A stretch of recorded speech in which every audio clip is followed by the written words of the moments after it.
So this is a talk that's just been going over in my head based off of a team meeting that we had yesterday. We were talking about part of our culture here at Connected, and it came up talking about what it means to be a professional, and it opened up quite a few things for me in that conversation that I thought were interesting and worth looking at, especially when it comes to art, but also our work in general. And there are things that we do in life that are filling for us. They're things that we have joy in, and I think art is one of those things that when you ask a class of first graders and second graders, how many of you are artists? And like almost every hand goes up, right, because they're artists. And how many of you dance? And almost every hand goes up because as we're young, we dance and we do art, because it's just the thing to do.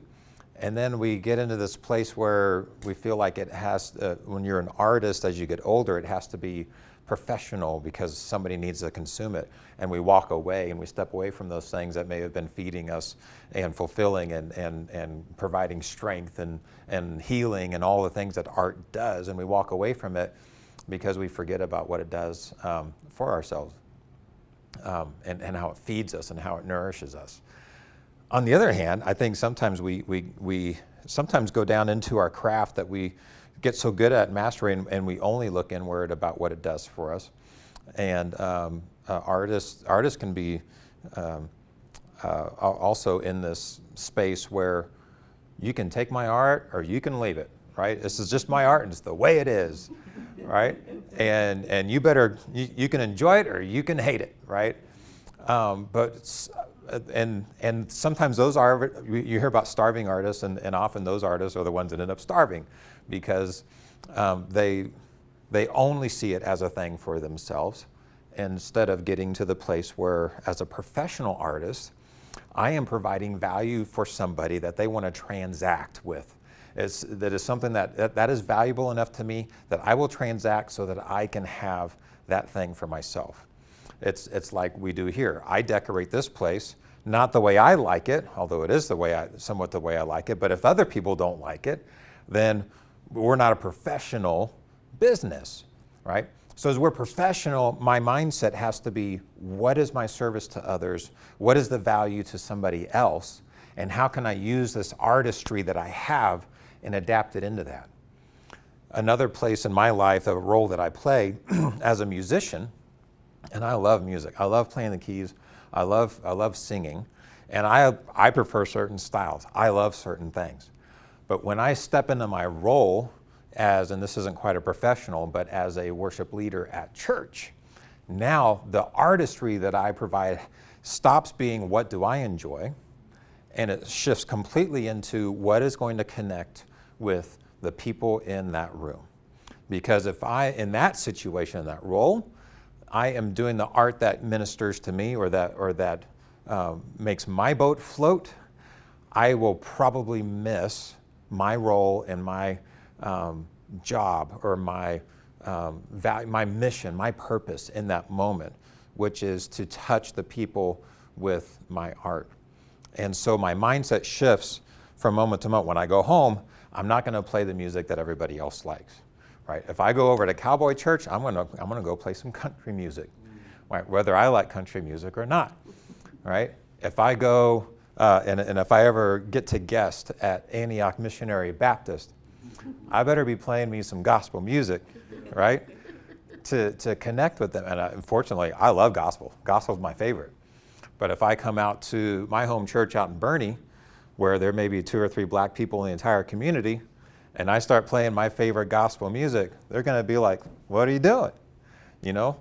And so the idea of enjoying my art and pursuing the mastery of my craft and becoming an artist, like that's, art lives in that mastery, right? And pursuing that. And that's something that I need to pursue as a thing that feeds me. But then when I shift into being a professional, I now have to shift my mindset into what value and service is going to give to somebody else. And my posture is now completely towards that person using my craft in that. And so I wanted to unpack that thought that I've been kind of working on. And I hope it applies not just to your art, but to your work. And hopefully you see your work as an art. Because I think there's a joy when you get to that mastery where your work becomes an art. Even if it's cracking somebody's back or doing marketing and sales, to pursue that craft or to somehow connect the joys of your art into that so that there's joy in that, but then having that posture towards others. And so I know there's more thoughts in there, so I want to open it up for a second to see if anybody has any thoughts rolling around in their head where that goes. Well, it's so true what you're saying. Yeah. You want to utilize whatever talent you have, and sometimes it gets frustrating because as far as myself is concerned, I'm a photographer, I'm a songwriter, I'm a soloist, I do concerts and stuff like that. But you ask God, say, well, open that door. Where am I going next? And you want to try to get people to know what you're doing. But I found out that God has already moved ahead of you, and He has people to point you out. And a lot of times He said, "Don't worry about it." And I'm a frustrated person. I said, Lord, I don't know what's going to happen, but I've learned that. When I was a Sunday school teacher, that God grants desires. And I started to depend on those desires that I had. And I said, Lord, I want to do this, and I want to do that. And I'd asked the guy that wrote music, I asked him, I said, man, how did you write your music? And he said, well, come by my house tonight and I'll talk to you about it. And I did. And he showed that his music laid out. I said, but what is the secret for getting you to write the music or helping you? He said, the secret is to pray and ask God to sing you some music and get your pad and pencil, put it on your bedside and wait. And that's the secret, waiting. Mm-hmm. And I tried that. And I waited to do music ministry in the prison systems. Yeah. And all of a sudden there it was. The guy called me up and said, Mr. Wallace, could you come and do a concert at Chino Prison? And I said, what'd you say, sir? He said, could you come? And he's talking, I'm saying, God, I just asked you that the other day as a desire, and there it is on the phone. Yeah. And then other things that I had for desire. So I'm up to my 5th desire now. I said, wrote music. I said I wanted to, a guy pointed out, say, this is what you should do. This is a particular song you should record. I said, record? He said, yeah. He said, you can record it and he would pay for it. I said, well, look how much it costs to record it. He said, $1,500. I said, you gonna pay for it? He said, yeah, it's that hot. And I said, let me think about it for a week. And I did. And I thought about it. I said, this is my music. And let me go ahead and pull $1,500 together and do this thing. And sure enough, he sent it in. And he had some people up in New York that put that music together. And of course, sent it back, soundtrack. I went in the studio, recorded the song. But it was someone that pointed that out. And after I finished singing, recording the song, I wanted to call the man. And Doug Heath, I think was his name. I wanted to call him and tell him, man, thank you. Everything went out great, because they sent a lady down from New York City to be in the studio with me. Everything went great. Come to find out, he died 2 days before I recorded the song. And I said, God, you know where he is. Thank you, for pointing me out and getting me started. Yeah. And so right now, I have my first CD on streaming. My first song that he pointed out that you should record that song. Mm-hmm. Desires. And then other desires that I've had.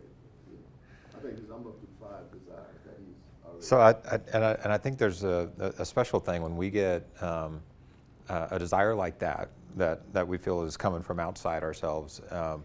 I love seeing how that ends up being the thing that does connect with people.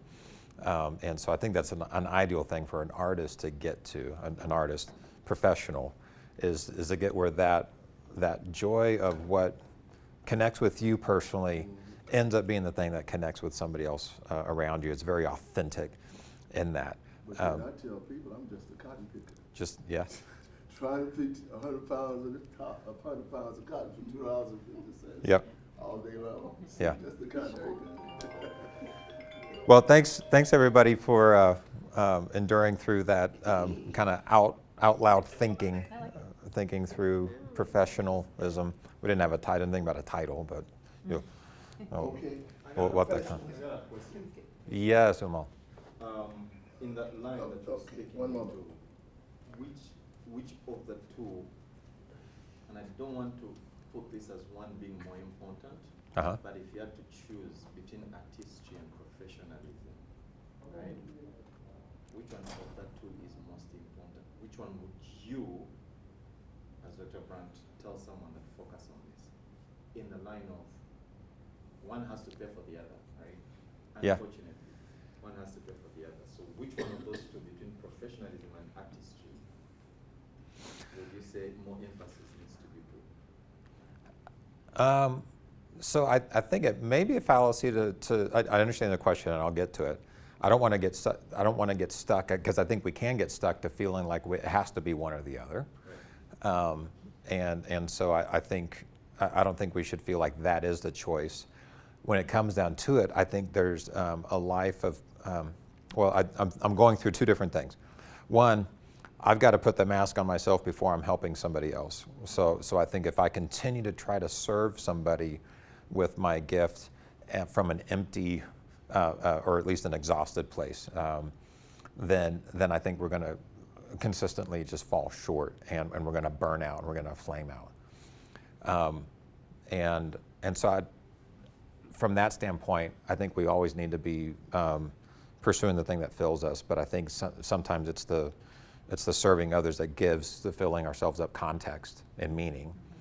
So if all I do is go do the art that means something to me or my craft or, like it's good to have a hobby and things like that. So I'm not necessarily talking about those things.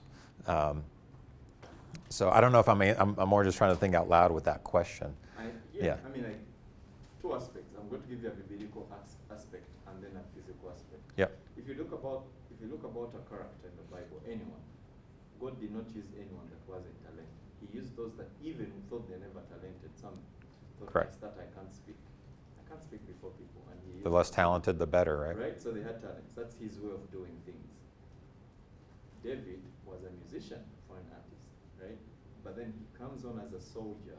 Mm-hmm. Then he switches from his artistry to his professionalism. I mean, the way he approached Goliath wasn't professional at all, if you think about it. But he comes on and is like, who's this uncircumcised Palestine or Philist, whatever, scaring with these people? At that point, he becomes a professional, and we could term him as a soldier, right? So of the two, which one was David's aid? Other than God, because we know God was David's aid to his victory. Yeah. Right? But then also bringing it in nowadays context. You have a pastor who's a preacher of the gospel, but at least where I come from, we've seen them do all kinds of things that you deem unprofessional, robbing the poor of what they have.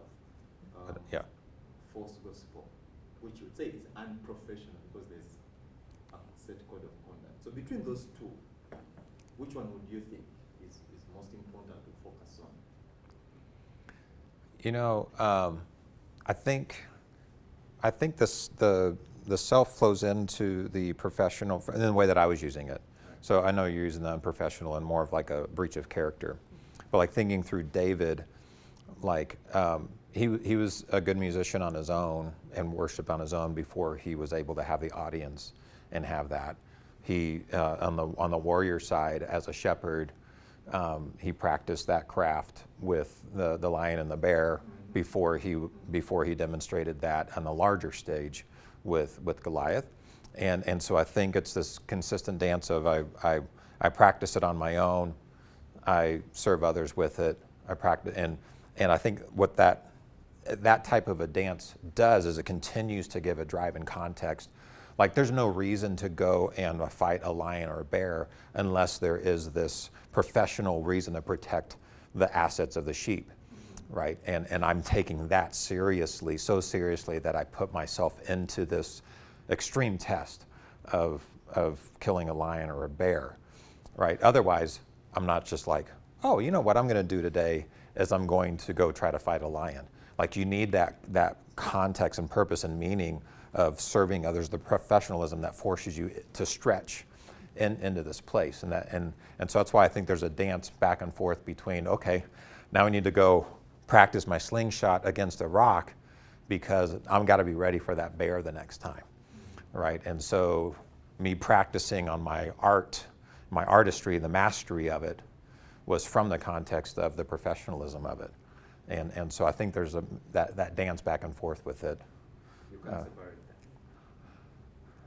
that. Yeah, well, you can, because I think if all you do is do the professionalism side and you miss the feeding yourself, you flame out. And I don't think you should separate them, but I think you can, and I don't think it's healthy. I think that I was just seeing some of the difference between there's a beauty when you get to marry the two, and I think there's an extra value and purpose that and some of the terminology will change. I was just trying. It was an interesting concept that I hadn't thought about before, so I wanted to unpack it in Connection Hour with you guys. So, yeah. Well, thank you all.